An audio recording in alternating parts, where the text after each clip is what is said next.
Hey everybody, welcome back to another Beard Guys video. My name's Ben and today we are going to look at the patch notes because update 9.2 is now live for PUBG on Xbox and PlayStation. This patch just went live today and it brings with it a whole load of changes, and the biggest one I think for most people is probably going to be the dirt bike and the implementation of shooting whilst driving. I've been having a nice play around with the dirt bike in the training room this morning and the shooting mechanic as well, and I'll let you enjoy some gameplay of that whilst I talk about the features themselves. The dirt bike is a single-seater motorbike that's been put into every map except for Karakin, and it's going to replace 50% of the spawns for existing bikes that are out there. It is available in custom matches and the training mode, so if you want to go and try it out, go check that out. Keep in mind on the training mode, there's one in the main area of vehicles, but there's also one in the hangars that are over by the little racetrack. So if you can't get your hands on the one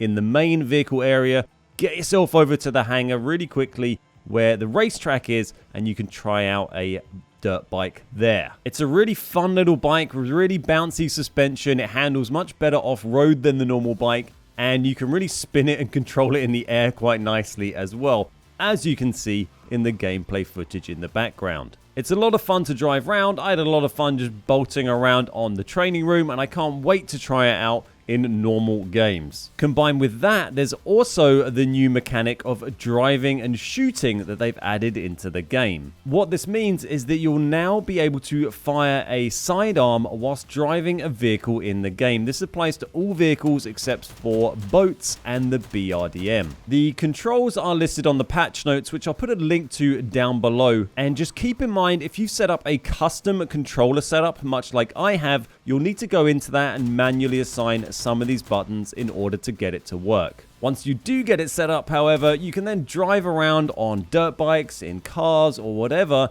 and as the driver, you can pull out a pistol or a scorpion or even a sawn-off shotgun on certain vehicles and fire it whilst driving. This feature is a ton of fun and I can't wait to try out in normal games and in custom games as well. And if you want to have a go at trying some of these things out, come along to our custom game session Friday this week on twitch.tv/thebeardguys from UK lunchtime, and we're going to be hosting PUBG console custom games all day long and playing around with all of these new features. So get it downloaded, come along to Twitch tomorrow and join in the fun. Anyone is welcome. You're all welcome to come and join in. As well as the addition of the dirt bike and the shooting whilst driving mechanic, they've also made some rebalancing to all of the sidearms in the game to make them a more competitive and appealing option. They don't really get used very much apart from for novelty at the moment, so they've basically given them all a pretty big buff to make them a more viable option. I won't go through it in detail. As you can see, there is a lot of numbers there, but suffice to say, they've all just been made a bit better. There's a lot of big rate of fire increases are probably worth mentioning. The revolver gets double the rate of fire. I think the Deagle gets a big rate of fire increase. Some of them have damage increases, like the R45 gets a big damage buff. The P92 loses 1 point of damage, but it gets a massive RPM buff. So there's a lot of changes there to take in. The Scorpion can now take an extended quick draw mag, which is a personal pet peeve of mine that you couldn't for ages. You could only use a normal extended, not an extended quick draw. But now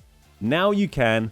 Thank you, PUBG, for making that change. So there's a bunch of pistol changes made there. We'll definitely be playing around with pistols a bunch in custom games tomorrow. It's going to be a lot of fun. They've also changed some of the AR balancing to try and make the barrel a little bit closer in terms of competitiveness to the other ARs in the game. So they've decreased the reload speed on the M4, the SCAR, the QBZ, and the G36C, and then they've increased the reload time of the barrel by 5%. So they're just trying to bring those things together to make the barrel less of a dominant weapon. They've also increased horizontal recoil of the barrel, so They did make some changes to it in the last patch. It didn't feel that different. It's going to be interesting to see if this maybe balances things a little bit better. As well as those changes, there's also a few other tweaks. They've changed some stuff to do with lava damage. They've got rid of FPP Paramo in EU. And a nice change for anyone who's got the Xbox Series S,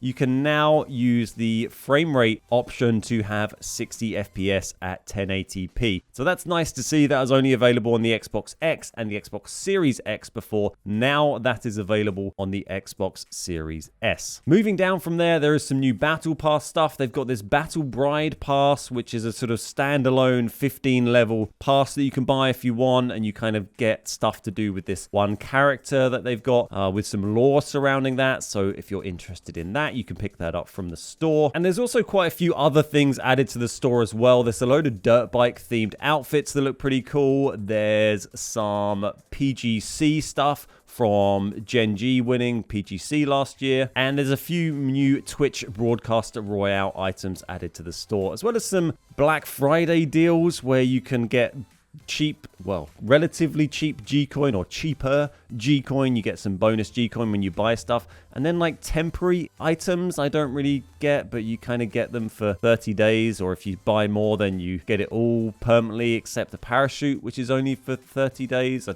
don't know, it's a bit weird. But if you want to buy a bunch of G-Coin, there's some money off buying G-Coin. Whilst we're talking about the store, it's worth mentioning that we're a PUBG partner and we have our own creator code. So if you do buy anything within PUBG and you'd like to support our channel while you do that, then you can go and visit accounts.pubg.com. You can log in at this site. You might need to create an account, but it's super quick and easy, and you only need to do it one time. And once you've logged in, you just need to go and connect your Xbox account or your PS4 account or your Steam account, whatever you play PUBG on. Then go to Creator Appreciation Program, select the Beard Guys. As you can see, I've already done that, and then hit Submit, and that'll add our creator code to your PUBG account. And what this then means is that whenever you go and buy anything in PUBG on Xbox or PS4 or PC, then PUBG will give us a commission on that. So you spend the normal amount of money you'd normally spend, pay exactly the same price, but PUBG just gives us some free money. So big thank you to everybody who does that already. And if anyone else wants to add that, we'd really appreciate it. It does help us out a lot and it doesn't cost you anything extra. If you do add our PUBG code after watching this video, leave a comment down below to let me know so I can say a big fat thank you very much. So back to the patch notes, there's another nice little feature I'm interested in checking out, which is the team finder they've added, which allows you to put up a sort of looking for team status and try and get a team together based on certain settings rather than just sort of creating a group of random players. It lets you set where you have mics on and off. It'll try and group you based on location. If you're in ranked, it will group people based on their current rank and all this kind of stuff. So it looks like an interesting feature. I don't know how well it works at the moment. Will be interesting to see, but it certainly seems like it could be a cool thing. They've also made some changes to the report player UI to make that a little bit easier to use, and they've made a few other little tweaks. There's some performance changes. They disabled voice chat in Team Deathmatch, which is nice because that was always awful. A little bit disappointing in the performance not to see any tweaks for the Xbox Series X graphics quality. I find the graphics on the Xbox Series X just hasn't really been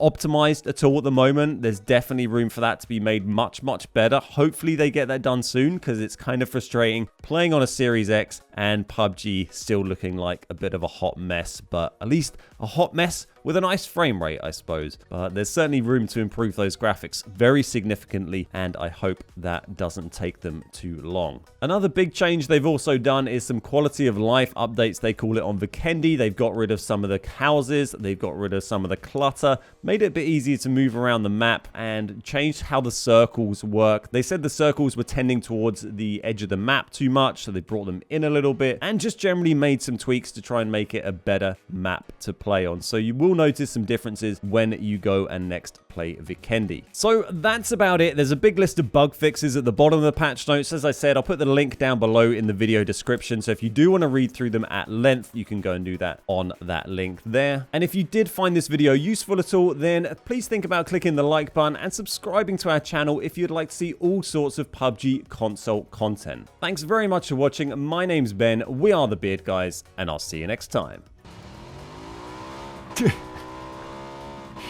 Okay, there's not really any buildings whatsoever in the play zone, so we need to just grab some loot en route, really.